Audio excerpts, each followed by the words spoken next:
Alors bonjour chez vous, bonjour mesdames, messieurs, et puis bienvenue à cette conférence de presse où je vous entretiendrai dans les prochaines minutes de l'édition 2018 des Euroquestries qui aura lieu à Baie-Saint-Paul au mois d'août. Je reviendrai sur les dates un peu plus tard. Permettez-moi dans un premier temps de saluer bien sûr la presse régionale puisque c'est avec eux et pour eux que nous sommes ici ce matin. Je salue donc c'est Yachot. Mademoiselle Desgagnés, Madame Desgagnés, bonjour, et TVCO, Monsieur Charret et sa cadriste, hein?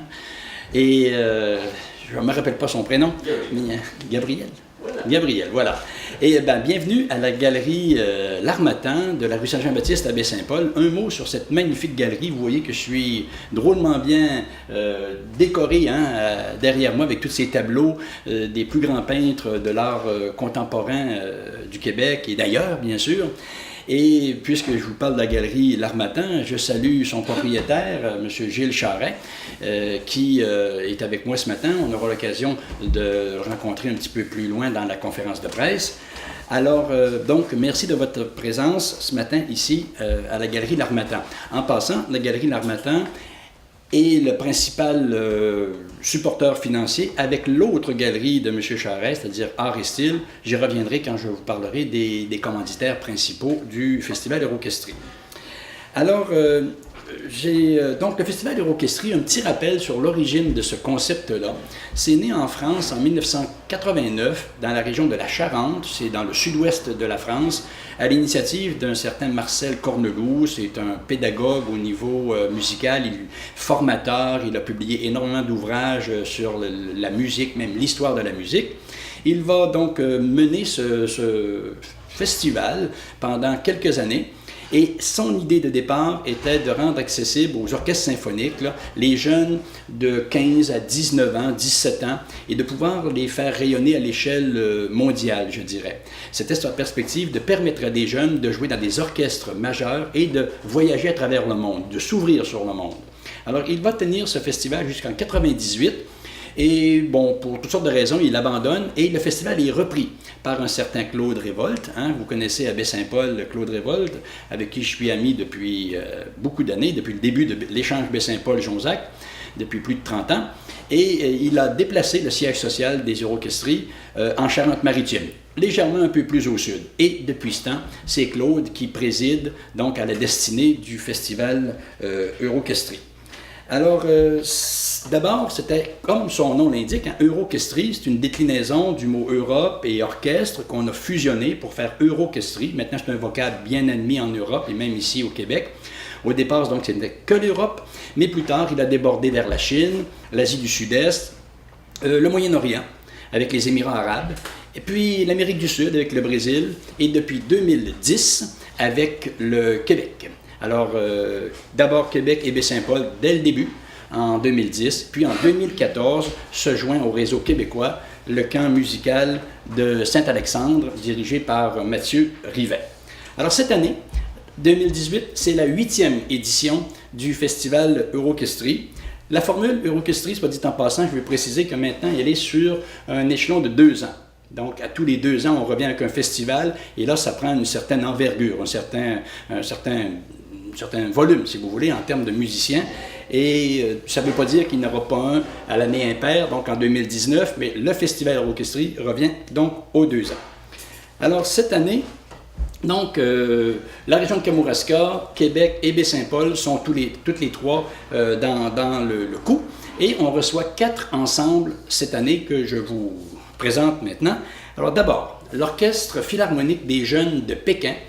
Et ce sont des meilleurs dans les lycées de la ville de Beijing ou de Pékin et qui seront dirigés par un chef qui s'appelle Zhao Hongyan, excusez l'accent, mais ce chef-là est quand même le directeur musical de l'Orchestre symphonique de Pékin. C'est quand même pas un orchestre banal, c'est un des plus grands chefs d'orchestre d'Asie du Sud-Est, soit dit en passant. Deuxième, 43 jeunes dans cet ensemble-là. Ensuite, on a la Camerata du Brésil, 8 musiciens qui sont des instruments à cordes et qui se promènent un peu à travers le monde, qui vont venir se joindre à eux, 8 personnes donc. Puis un ensemble de 7 musiciens qui s'appelle l'ensemble de cuivre international, voilà, qui a des musiciens d'Amérique du Sud, particulièrement du Brésil aussi, et d'Irlande. Donc, vous voyez qu'on navigue pas mal dans le monde. Et finalement, une vingtaine de musiciens éducateurs, donc des professeurs de musique, qui enseignent pendant l'été au camp musical Saint-Alexandre et qui vont venir renforcer les rangs de l'ensemble de tout ce monde, donc pour le festival de cet été. Alors, en plus, cette année, une petite curiosité que je vous révèle maintenant et qui va être très intéressante, un compositeur français, Sylvain Marchal, qui d'ailleurs siège à la Corporation française des orchestries auprès de Claude Révolte, est compositeur. Et depuis quelques années, on en causait, lui et moi, et il voulait composer une œuvre qui ressemblerait au Québec et qu'il présenterait ici au Québec cet été. Alors, il est arrivé à terme dans sa production, et la pièce s'appelle « D'une rive à l'autre ». Alors, c'est un peu l'histoire du Québec racontée à travers le fleuve, okay? Comme si on naviguait sur le fleuve, mais à travers un personnage. Et ce personnage que je lui ai prêté pour asseoir, si vous voulez, sa musique, est nul autre que Jean-Baptiste Grenon. Jean-Baptiste Grenon, vous le connaissez, hein, c'est un nom très populaire, très important dans l'histoire ici. C'est un gars de Baie-Saint-Paul, hein, qui vivait ici au 18e siècle, au milieu du 18e siècle, et qui a été rendu célèbre dans l'histoire en raison de sa force herculéenne. Hein. Alors, Jean-Baptiste Grenon, fouillé un peu dans l'histoire, il figure parmi les hommes les plus forts de l'histoire du Québec, et c'est un gars d'ici. Alors, c'est à travers ce personnage-là que Sylvain Marchal va nous raconter, d'une rive à l'autre, un peu l'histoire du Québec. Ça va être assez particulier. Et donc, il y a aussi quelqu'un d'important qui va venir cette année, Rémi Wong. On le connaît déjà ici, il est venu 2 fois à Baie-Saint-Paul par le passé. Et Rémi Wong est le fils de Taiping, que nous connaissons très bien aussi, un chef d'orchestre, et de Yan Yan Lee, qui sont des amis personnels. Et cette année, on l'a engagé parce que c'est un des plus grands solistes violon d'Europe. Pas vieux, hein? Il a à peine 20 ans, mais il est déjà demandé dans les plus grands orchestres d'Europe. Présentement, il termine des études de très haut niveau à Londres en violon. Alors, inutile de vous dire que ce n'est pas le dernier des violonistes d'Europe. Alors, il sera avec nous comme soliste pendant le concert de Baie-Saint-Paul. Alors, voilà pour les invités principaux. Rémi Wong, là, je l'ai entendu cet hiver en Estonie. Et laissez-moi vous dire que, oui, c'est assez impressionnant. Il accompagnait l'Orchestre symphonique national d'Estonie comme soliste invité. Et il déplace de l'air, c'est quelque chose. Ça n'a pas manqué. Alors, pendant une semaine, tout ce beau monde va parfaire le produit dans la région du camp musical de Saint-Alexandre, où tous les groupes vont se regrouper, vont faire des petites prestations, ça et là, individuelles, dans les églises du Kamouraska ou dans des salles municipales, pour finalement converger vers le 15 août à Québec. Tout ce beau monde donc, vont se déplacer vers Québec pour un concert à l'église Notre-Dame de la Nativité à Beauport, la magnifique église. C'est un concert pour la région de Québec. Et le lendemain, le vendredi, tout ce groupe s'en vient à Baie-Saint-Paul pour un accueil civique par le maire de Baie-Saint-Paul. Et le lendemain, le samedi 18 août, c'est le concert. Concert de clôture finale du festival 2018. On met tout ça en commun. Et ça va donner donc un beau produit, comme vous pouvez le deviner, après toute cette semaine passée ensemble là, à parfaire tout ça. Alors, c'est pour donc le samedi 18 août, 20h, hein, à l'église de Baie-Saint-Paul. Premier arrivé, premier assis, c'est sûr. Hein. Mais donc, il faut être là vers les 7h, 7h30 environ, pour s'assurer d'une place. Vous savez qu'à chaque année, bon an, mal an, c'est quelque chose comme 1200 personnes qui se retrouvent dans l'église de Baie-Saint-Paul. Et je répète encore une fois que ce concert est gratuit. Mais il est rendu gratuit. Pourquoi? Parce qu'il y a des commanditaires émérites, hein, des commanditaires principaux dans cet événement-là. Depuis le début, depuis 8 festivals, donc depuis 2010, il y a quelqu'un qui a toujours été derrière moi comme premier violon.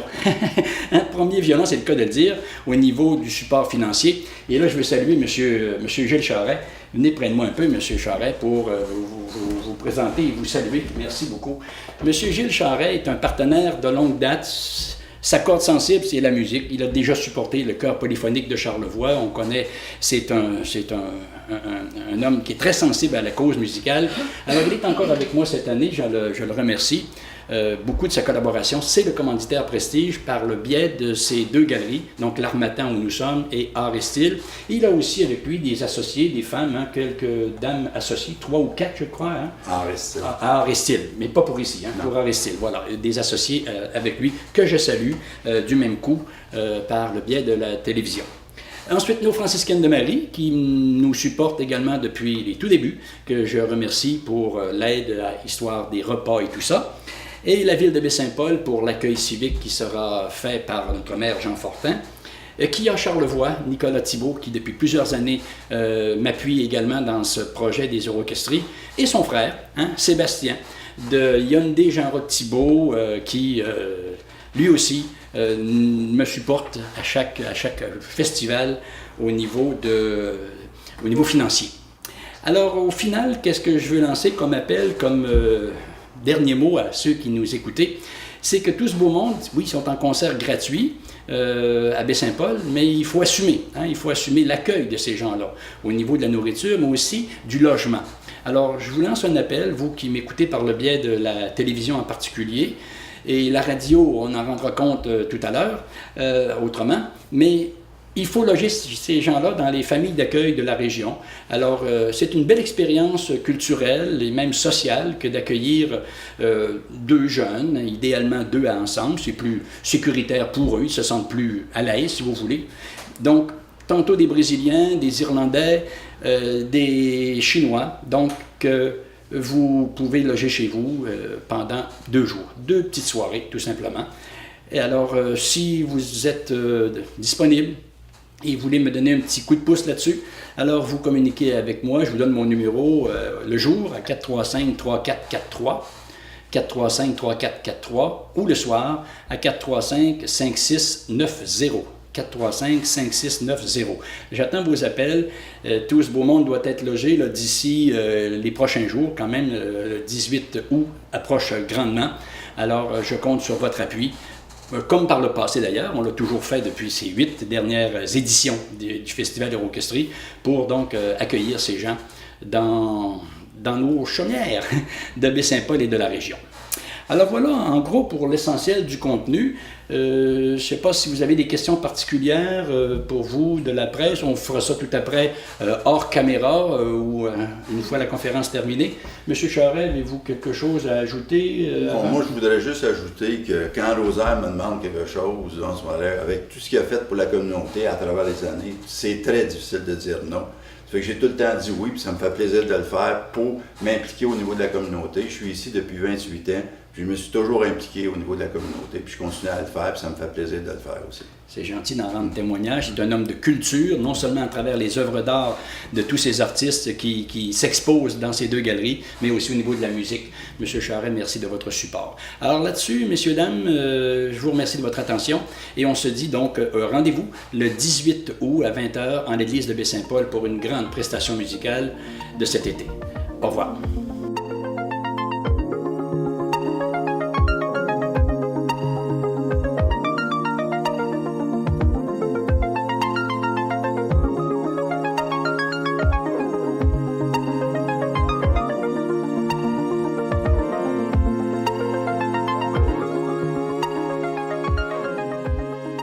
José Tremblay, 8e édition des Euroquestries, c'est pour très bientôt, c'est au mois d'août.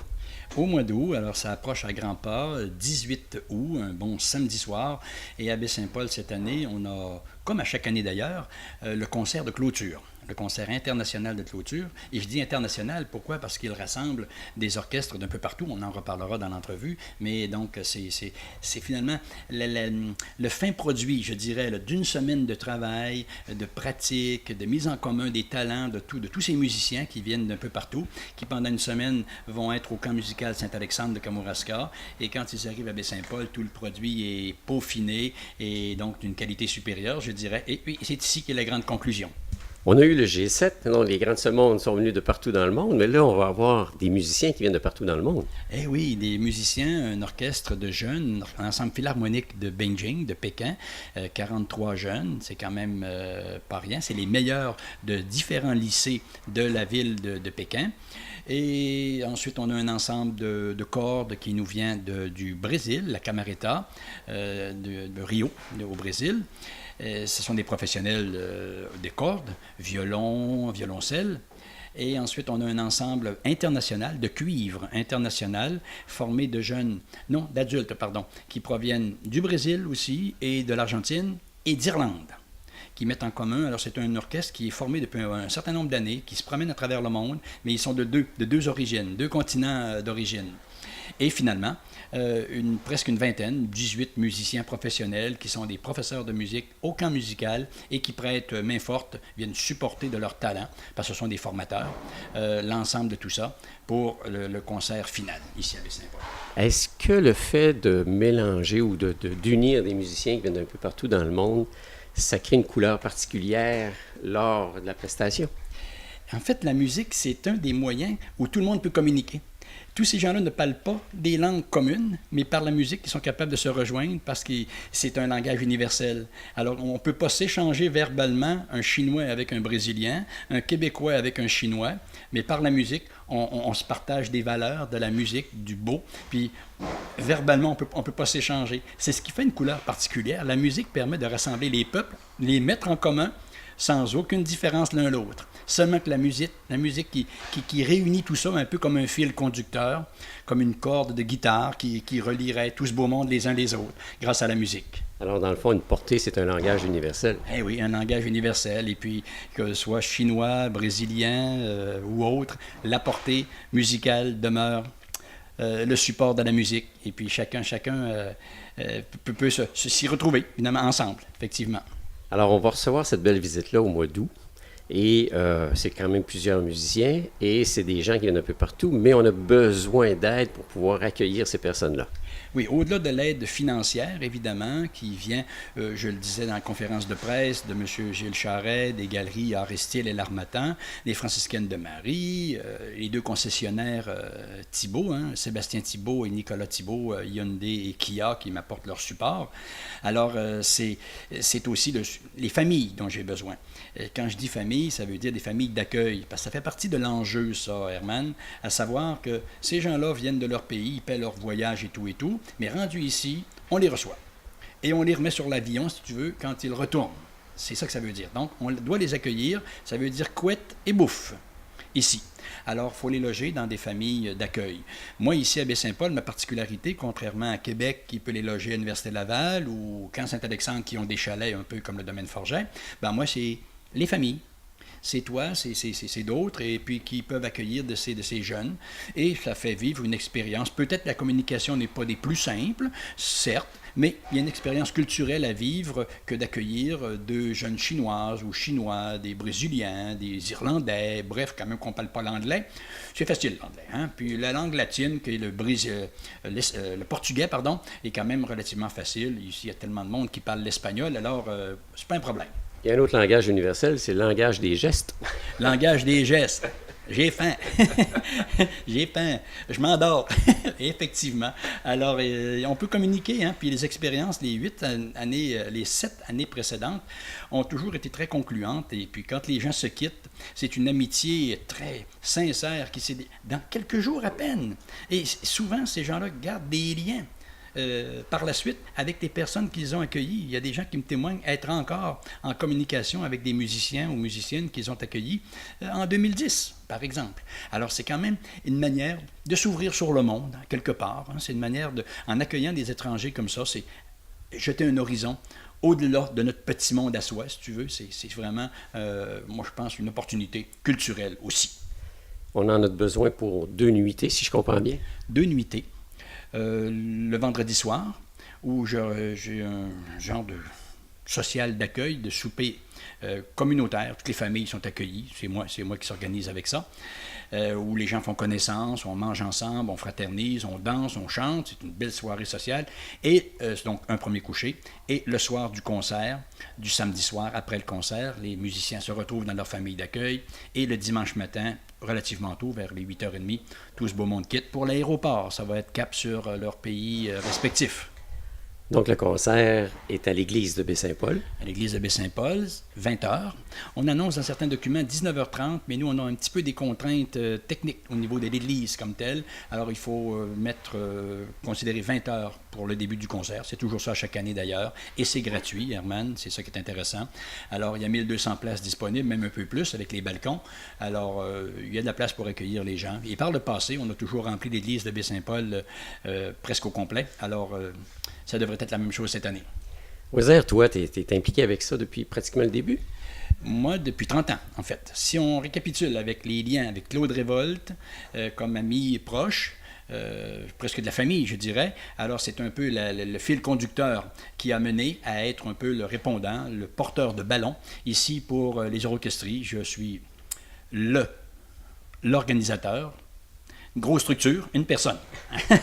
Mais voilà, c'est à cause de Claude Révolte qui tenait absolument à ce que ce festival rayonne au Québec, mais à Baie-Saint-Paul prioritairement. C'est pour ça que nous y sommes depuis 2010 d'ailleurs, depuis la première année où Claude a décidé de l'implanter en terre québécoise. Pourquoi pas Montréal, pourquoi pas Québec? Bien, Québec, oui, mais pourquoi Baie-Saint-Paul? Il y a eu des tentatives à Montréal, mais ça n'a pas collé. Il n'y avait pas d'organisateur ou d'organisation prête à prendre le taureau par les cornes et de dire, moi, je le prends sur l'Assomption, sur Belleuil ou ailleurs. Pour le moment, il y a eu des petites tentatives, mais rien qui a été permanent. Et je sais que Claude travaille toujours pour essayer de trouver une ramification pour Montréal, la région de Montréal, mais ça n'a pas réussi jusqu'à date. Alors, on s'en tient à Québec, où le Cégep de Sainte-Foy, avec Benjamin René, s'en occupe cette année, pour la première fois d'ailleurs. C'est la première fois que lui prend les guides pour la région de Québec. Et le Camp musical depuis 2014. 2 festivals qui ont eu lieu là depuis le début. Alors, on est privilégié. On est privilégié. On est au premier plan, si tu veux, dans l'organisation, dans la tête de Claude Révolte, là, le père des orchestries. C'est vraiment, pour lui, une priorité que Baie-Saint-Paul soit dans le sillage québécois. Alors, on peut dire qu'on est branché finalement. On est branché. On a un fil, on a un cordon ombilical, hein, et bien lié entre les deux, entre la Charente-Maritime, entre Jonzac et Baie-Saint-Paul, depuis les premiers échanges de l'époque. Alors, un spectacle à voir au mois d'août, le 18? Un spectacle, oui, à voir, parce que ça va être coloré, je présume, et à entendre. Hein, parce que surtout, l'œuvre de Sylvain Marchal, qui a été composée expressément pour la région, avec un personnage central qui est de Baie-Saint-Paul, hein, du milieu du 18e siècle. Alors, ça risque d'être un peu beaucoup intéressant. Que d'essayer de découvrir la subtilité du compositeur, comment il place un homme fort, un Hercule du Nord, dans une œuvre musicale qui raconte l'histoire du Québec sur le Saint-Laurent, depuis les premières expéditions de Cartier jusqu'à aujourd'hui. Ça risque d'être fort intéressant. Moi, je ne l'ai pas entendu. Je connais que l'auteur. On en a parlé beaucoup, soit par courriel ou en personne. Ça fait 5 fois qu'il est venu chez nous déjà des années antérieures, ici à Baie-Saint-Paul. Alors, ce n'est pas sa première visite, c'est sa 3e visite ici. Et c'est chez nous, qui plus est, qu'il trouve refuge. Alors, j'ai hâte de découvrir ça en même temps que vous, d'ailleurs. C'est ça, parce que le fleuve, on le voit, il est calme, souvent il est mouvementé, il est jamais pareil, quoi. Donc, musicalement, on devrait y avoir beaucoup de couleurs. Oui, on sait que le fleuve, il y a ses humeurs. Alors, on présume que son œuvre aura également des humeurs. On ne sait pas trop comment ça va se présenter, mais j'ai su, mon Dieu, cet hiver, que son produit était pratiquement terminé, là. Alors, c'est la 2e partie du concert. C'est tout ce que je connais à date du contenu, d'une rive à l'autre. Alors ça va marier nos 2 côtés, hein, la rive sud et la rive nord du Saint-Laurent. Weser Tremblay, merci. C'est moi qui vous remercie à la Télévision communautaire et bonjour chez vous.